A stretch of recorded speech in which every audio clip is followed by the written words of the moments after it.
This is Robert Sapolsky, and you're listening to Father-Offspring Interviews. Hey everyone, welcome back to Father-Offspring Interviews. We will begin with a question from Ralph from Florida, who says, a recent article in the New Yorker profiled a woman diagnosed as schizophrenic who inadvertently was cured after autoimmune therapy. I would be interested in hearing your thoughts on autoimmune brain pathology and what window it could open in how schizophrenia is diagnosed. Well, we are returning to the subject of autoimmunity, which has come up a number of times in recent episodes. And speaking of autoimmunity in recent episodes, let's see, housekeeping in the MS episode, talking about the autoimmune role of that. At one point, I referred to B cells when I should have said T cells, both immune cells, B cells derived from bone marrow, T cells from the thymus. And I thank Rafael Polidoro for very gently pointing this out to me. So, autoimmunity. Right off the bat, if we're talking about autoimmune diseases, we know of one that affects the brain, MS. Now we're talking about non-neurological autoimmune diseases traditionally not associated with any behavioral changes. Despite that, there's by now a long anecdotal history suggesting that a number of these non-neurological autoimmune diseases increases the risk of a subsequent schizophrenia diagnosis. Now, the particular story in the New Yorker being referred to, fascinating read, woman in her 40s, a physician with a 7-year-old, 2-year-old, suddenly develops a psychosis, paranoia, insisting on information she is being sent that's going to change her life, and they need to prepare for that, and none of which is true. And this is completely overwhelming to the daughters, a husband who very much wanted to be on the scene, but who she perceived as part of the plotting and who she basically forced out of the home. Years of delusions on the part of the mother, the daughters developing an ability to have a dual reality. There is the reality at home when mom is going on about something that seems very implausible, and somehow we accommodate that to the reality in outside lives. Years of this where she's hospitalized, floridly delusional, psychotic, child services called in, and eventually, while hospitalized, she's discovered to have lymphoma, to have developed cancer, and as part of it, she's administered an immunosuppressive drug. And from out of nowhere, after years of psychiatric medications that did nothing, after years of psychiatric hospitalization that did nothing, suddenly being put on chemo involving this immunosuppressive drug, her mind clears. She slowly but surely goes back to being who she was many years earlier. This is very disconcerting for the now college-aged, college graduate 7-year-old who has to accommodate the mother basically saying, hi, it's me again, with the reality of what the years have been. And she has this great quote, the axe may have forgotten, but the tree remembers. She very much being the tree. The 2-year-old, now in college, even more disoriented because she had never known the mother in anything other than the state. A remarkable case. So what's the literature actually show? A recent meta-analysis showing that when you look at an enormous data set, lots and lots of case histories, there is indeed a linkage between a history of a non-neurological autoimmune disease increasing the likelihood of a subsequent schizophrenia diagnosis. Whoa, that's interesting. What's even more interesting is it is not autoimmunity across the board. It's only a subset of autoimmune diseases. For example, pemphigoid autoimmune skin diseases, which appear to be horrifying, autoimmune pernicious anemia, both of those roughly double your chances of subsequently having a schizophrenia diagnosis. Some other autoimmune diseases that are associated with increased risk, not as dramatically, Graves' disease, psoriasis, celiac disease, And just as interestingly, a couple of autoimmune diseases, rheumatoid arthritis, most notably, that decrease the likelihood of a subsequent schizophrenia diagnosis. So, what might be going on? Immediate suspect: genetics of autoimmune vulnerability, genetics of schizophrenia vulnerability, some degree of overlap in some of the genes that have been implicated. So, that could be part of the story. What else? Obviously, inflammation, autoimmune induced inflammation getting into the brain, and that as one of the list of usual suspects for increased risk of schizophrenia. But note, what has to be implicit in that is that different types of autoimmune diseases cause different types of chronic neuroinflammation, with some of the types increasing the schizophrenia risk, some of the types, as we just heard, decreasing the risk. What else? Infection. We heard the other week, MS, for example, is associated with a prior history of infection with Epstein-Barr virus. Infectious diseases increasing the risk of schizophrenia. Infectious diseases, as with MS, increasing the risk of some autoimmune diseases, and some overlap between the two. And the most striking example is the bacterial infection that produces the psychosis of neurosyphilis.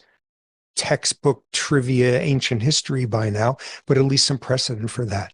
Then, one additional piece of the story, the notion that autoimmune attack on your joints, on your skin, on something non-neurological, increases the likelihood of then forming an autoimmune disease targeting something in the brain, which increases the risk of schizophrenic psychosis.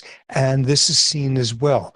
Very, very common neurotransmitter player in the nervous system, glutamate, which has receptors for it that include a subtype called the NMDA receptor. And has now been noted that there is a higher than expected rate of people diagnosed with schizophrenia who have autoimmune autoantibodies against this NMDA receptor. And what this has given rise to is the notion of what some people are now calling autoimmune psychosis. Note, they're not calling it autoimmune schizophrenia because it's not quite the same. And in that case report in the New Yorker, that woman became psychotic many decades after typically when you get the onset of schizophrenia. Moreover, amid this being a psychosis in her, this was not classic schizophrenic symptomatology. So a suggestion autoimmunity can increase the risk of psychosis, some types of autoimmunity, but it not being synonymous with schizophrenia. Okay, so this is very interesting. What's also interesting in the New Yorker case is they never identified autoantibodies in her. They did lumbar punctures to look at her cerebral spinal fluid, never identified an identifiable, somewhat redundant there, usual suspect, but instead just the dramatic change in the aftermath of the immunosuppressive drugs puts it into that category. Now, what was also raised interestingly in the New Yorker article at the end is this is some new terrain.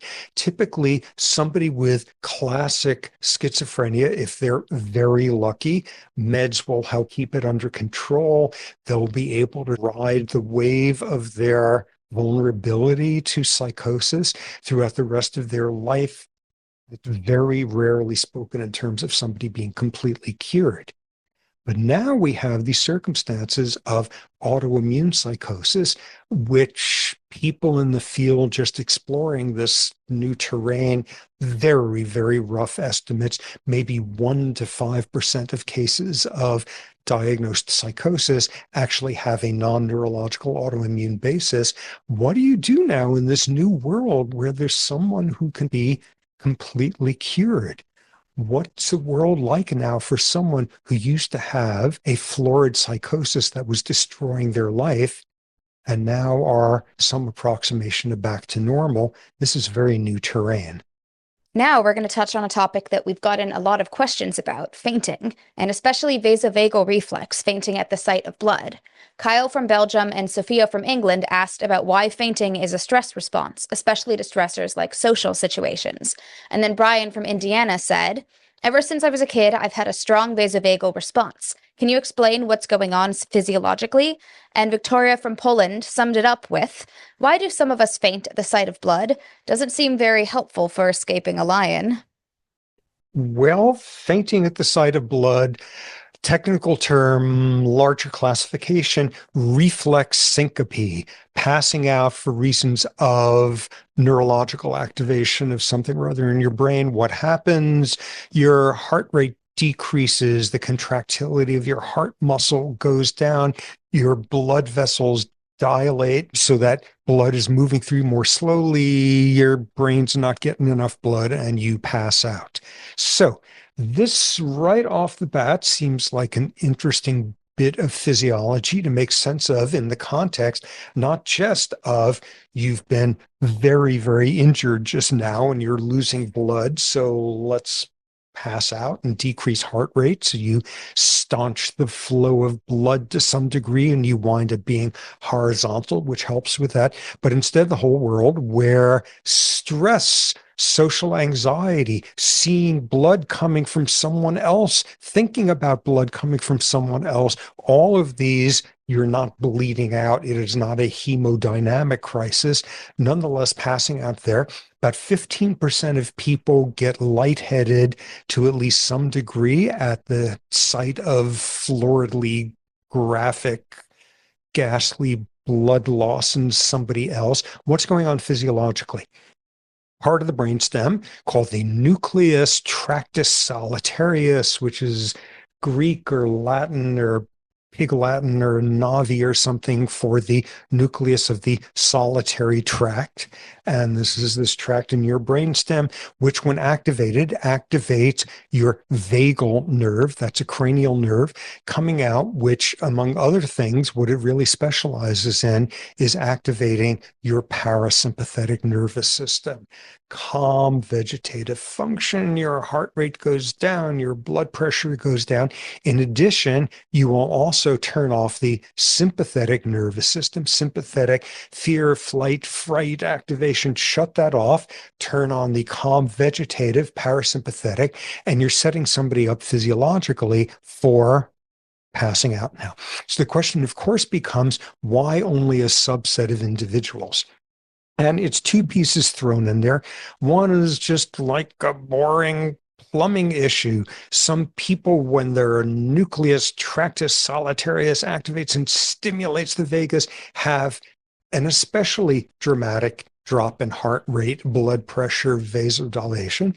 So it's just the people who are most extreme in this are set up for passing out. The other is subset of people who tend to be prone towards anxiety. What do you know? Seeing somebody's arm cut off triggers a lot of anxious responses there, which somehow accesses this brainstem area. Okay, what can be done therapeutically in the go to a psychologist realm? There is desensitization therapy. Let's have you watch one drop of blood. Good for you. You didn't pass out. Now let's try 2 drops, gradually desensitizing somebody to the psychological effects. Another is psychotherapy addressing the anxiety, if that seems to be what it's mostly about. There's also preemptive things. If you are just about to have your own blood drawn or watch somebody else's, and this is something you are vulnerable to, get some electrolytes on board beforehand, constrict your muscles beforehand, lie down and have your feet raised above your head, anything like that, that's decreasing the likelihood. So this now brings us to the third final part of the group of questions, which is what's up with this? You get a bad injury, you lose a lot of blood, and you pass out. That's not very adaptive for running away from a lion. And there's been 2 speculations in the field as to what reflex syncope is about in circumstances of high stress, high duress, running away from a lion, injury, all of that. And one I think is completely asinine, and the other makes sense. First, the asinine one, which is, oh, you've just been gored by a lion.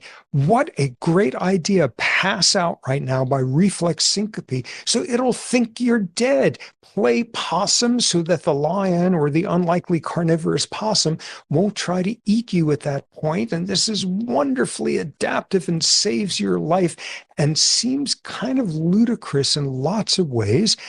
For one thing, there's not a whole lot of creatures who are likely to disembowel you in an angry state who fall for the playing dead. Apparently, grizzly bears and brown bears do, because they're not really intent on eating you. What they're mostly doing is attacking in a defensive way. So you're passed out there syncoptic or whatever the word is, and so you're no longer a threat. But that's not going to work with a lion. It's not going to work with a hyena. It's not going to work with a leopard. It's not going to work apparently with a black bear. It's certainly not going to work with species that are willing to eat dead stuff. But nonetheless, this seems to be the most pervasive folk explanation. So you're playing possum, you're playing dead, and they won't eat you afterward. They won't further attack you because you're dead. And this actually gave rise, I saw this on the website for a very credentialed medical clinic in this country, with the head of their reflex syncope clinic explaining why this makes perfect sense and invoking the playing dead. Here's an exact quote from the person. If you're a caveman and another caveman comes over and cuts your arm off, and the sight of blood or injury may cause you to faint, so when you're laying there on the ground, you'll look like you're dead to the other caveman, and he won't cut off your head. This is verbatim. I think this one is pretty unlikely in oh so many ways. What I think instead is the most plausible explanation is the starting point is an injury that's costing you a lot of blood. And what you do is you want to clot where the injury is, but you want to also decrease heart rate, blood pressure. You want to vasodilate the rest of your blood, all as part of a strategy to decrease the amount of blood you're losing. Very logical. Very logical for any animal out there that's had a major injury. Do other animals pass out like this? No, and probably what the human vulnerability is about is being bipedal. Gravity, all of that, so you get your ankles savaged, and passing out is a good way to not bleed out by way of your injured ankle. But there's an extra facet to this when you get to humans, which is the frequency of people instead passing out at the sight of somebody else's blood under extreme stress, under extreme trauma, when thinking about somebody else losing blood. And what we have is our familiar domain. We're not only the only species that's bipedal and thus like have to fight gravity after a major injury, we're the only species for whom imagining blood loss, feeling the empathy, the identification, vicariousness of somebody else having a lot of blood loss, feeling the consequences of hearing about something wildly stressful for somebody else. We're the only species where that can convince our brain to go along with that as if it is real, as if we ourselves have been injured. Okay, wrapping up, Victoria from British Columbia says, I just watched episode 16 and am very interested in people like public defenders discussed near the very end of the episode. What is known/studied about these idealistic holdouts? People like the public defenders who stand against the flow, the lone holdouts in juries, whistleblowers, the guy in the famous Nazi photo that refused to salute Hitler, any number of martyrs? Who are the people who accept tremendous personal cost to remain true to their values? Wonderful question, and wonderful that this concept of heroism was evoked by discussing public defenders. We're very comfortable with the heroism of running into the burning building and saving the child and leaping onto the subway tracks when somebody's fallen. And it's also very nice to see acknowledgement of what heroism looks like in slow motion. People who devote their careers to working for and over losing in their advocacy for various underdogs. This is great. Okay, so how do we make sense of heroic behavior, both in the acute sense, the running into the burning building, in the sense of devoting an entire life to something like this, both in the sense of people who commit a certain act, which counts as heroic, certain people who count as heroic for omitting an act, refusing to go along. How do we make sense of this? And one would think that this really got its starts after World War II as a research subject. Where does heroism come from? In the aftermath of World War II, more research was done, psychologists, sociologists, historians, on where does compliance come from. And this took the form, of course, of trying to make sense of how an entire nation of civilized post-Enlightenment Western Europeans wound up becoming Hitler's Germany. And this spawned quite a few of the classic studies in psychology of obedience, the work by Solomon Asch.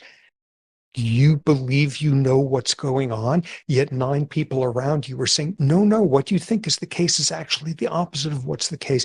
Who will go along with this?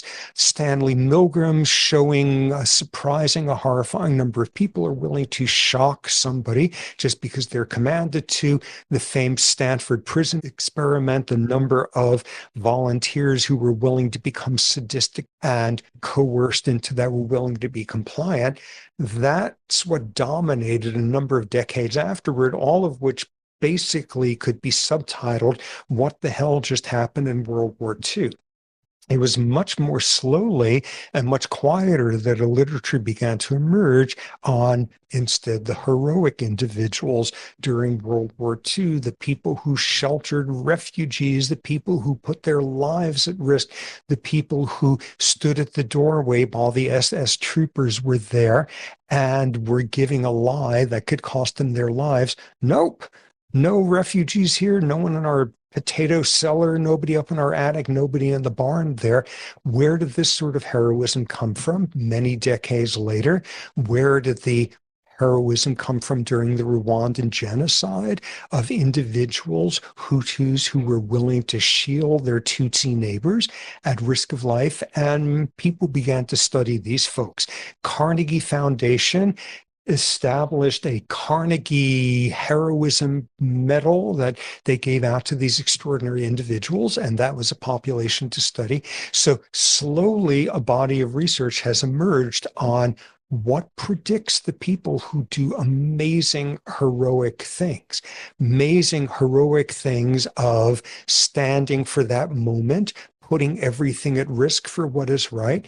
People who spend years grinding away doing the exact same thing. First off, what comes out of that literature is a bunch of interesting things that are not predictors of who do the heroic things.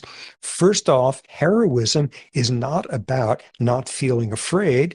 Heroism is about feeling as afraid as everyone else is feeling, but being able to fight your way through it. So it's not about that. Next, despite some of the predictions beforehand, it is not about people with a strong religious orientation towards pro-sociality and self-sacrifice. It's pretty much independent of that.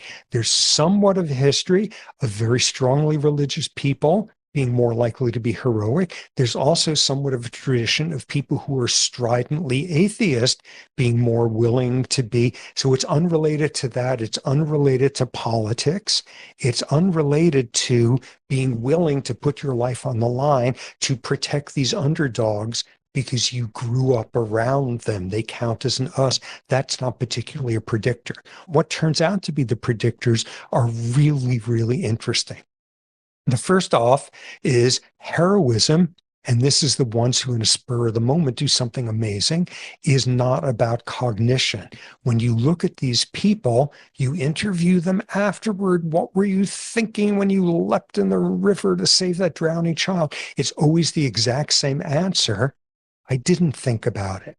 Before I knew it, I had jumped in. Before I knew it, I had stepped out of the gawking crowd. Before I knew it was automatic. And when one looks at the upbringing of individuals like these, what you see is not only do they have typically pretty good relationships with their parents and their upbringing, but these are parents who were role models for doing that. These are parents who emphasized that this was their expectation, that when you, my child, are in a situation like that, you are not going to be you are going to step out and do one of the right things. These are people who were raised with this as a moral imperative. And thus we see that contrast we've had back when between memory that's about conscious, aware, explicit, declarative memory, and memory about implicit, procedural, you don't even have to think about it. This is procedural moral states. These are individuals where they don't think their way to doing the right thing before they know it. Before they know it, they will have done that. Next, these are people who tend to have verifiably a wider umbrella of who counts as an us and who gets their empathy than is average. One fascinating example of where this might come from, one factoid from World War II, looking at one of the predictors of Jews who were more likely to be saved by non-Jews during the Holocaust. And if you happen to live in the neighborhood of a church belonging to a minority religion, that was a predictor. They were more likely to save you because they knew what it was like to be an outgroup. So empathy going in unlikely areas, a much more contemporary demonstration of this, some brain imaging studies of people who do one of the contemporary heroic things, people who give organs, organ donors to utter strangers. When you put them in a brain scanner, a functional MRI, and you do the showing faces of us's and them's, they have a wider range of who evokes an us response. They have a wider range of who makes me feel like I can't look the other way. That's another trait you see. By the way, who do they study? Initially, the World War II heroes, the Rwandan heroes, the people who run into the burning buildings, but also the whistleblowers, the lone standouts, the people who give an organ to a total stranger. That's the study population. So first predictor, being brought up in a way we're doing the right thing, the brave thing, even if it's terrifying, still feels terrifying, but you do it in an automatic way because of how you were raised. I didn't have to think about it. Next, people who have a particularly wide range of empathy. Next characteristic of these people I find very interesting, which is these are not the eggheads sitting around philosophizing about moral decision-making or neurobiologizing about moral decision-making. These are not the eggheads, and thus I can attest to how unlikely it is for someone like me to produce bravery. Instead, what you see is these tend to be people who are risk-taking already, who are sensation-seeking already, who have a low threshold for boredom. These are people who overwhelmingly male, and most of these data come from the Carnegie Foundation, are more likely than chance to come from rural backgrounds, blue-collar physical occupations, low socioeconomic status. This is not Lawrence Kohlberg and his highfalutin stages of moral development. Those are the people who sit around and talk about this crap instead of actually doing anything. These are much more likely to be people who not only have a moral imperative towards action and not only have a wide range of empathy, but they tend to do stuff. They're risk takers. They are willing to step out of the crowd, and their elbows have been calloused by some of life's demands. Another feature of it, and this I find very interesting in the literature, is these people at higher than expected rates have good senses of humor, appreciate humor to higher than expected rates. And this seems interesting. I saw one very insightful interpretation of this. These are people who are good at resisting victimhood, at resisting being victimized, being able to laugh, including at the people who are scary powers that be, who are appalling. That's a pretty good form of resistance. In addition, these are people who psychologically tend to be very resilient, very stress resistant. What else do you see? Interesting demographic variable. Not being an only child, but being an older sibling, you grew up looking out for somebody who registered as an us in every possible implicit way, who is dependent, who you were important to take care of. What else? Strong internal locus of control, optimistic personalities. How we reconcile this to my song and dance about how no free will exists. How do you teach people there's no free will, but yet here's how you become someone who does the brave thing? I don't have an answer for that at the moment. Finally, these are people who have a very strong internal sense of their moral values as to who they are, as to who they are facing at night when they get into bed and they have to review what they've done, what they didn't do, when they look at themselves in the mirror. One interesting sort of factoid that I think supports this, and this was from studies in the aftermath of World War II, looking at soldiers who wound up getting medals for incredibly brave things versus demographically matched soldiers who did not do that. And one of the things that popped out is the heroes were individuals who were likely to have volunteered for the military as opposed to having been drafted, were likely to have volunteered for this particularly dangerous mission and wind up being the one who throws themselves on the grenade to save their compatriots. These are people with a very strong internal sense of who they are, and who they are anchored in not only moral stances, but you actually do something with those stances. So those seem to be the predictors. Nonetheless, that's not where you're going to be able to pick somebody out from the crowd. Oh, like their parents who had done something brave once and they're funny as hell and they're really empathic and whoa, they volunteered to happen to be here in this crowd watching this terrifying thing happening, calling for someone to step out. These are trends. For the most part, what the literature says is not great predictors as to who's going to turn out to do these majestically heroic things. Certainly worth some more study there. And that's episode 87. I'm Offspring Sapolsky, and thanks for your continued support of Science and the Beard.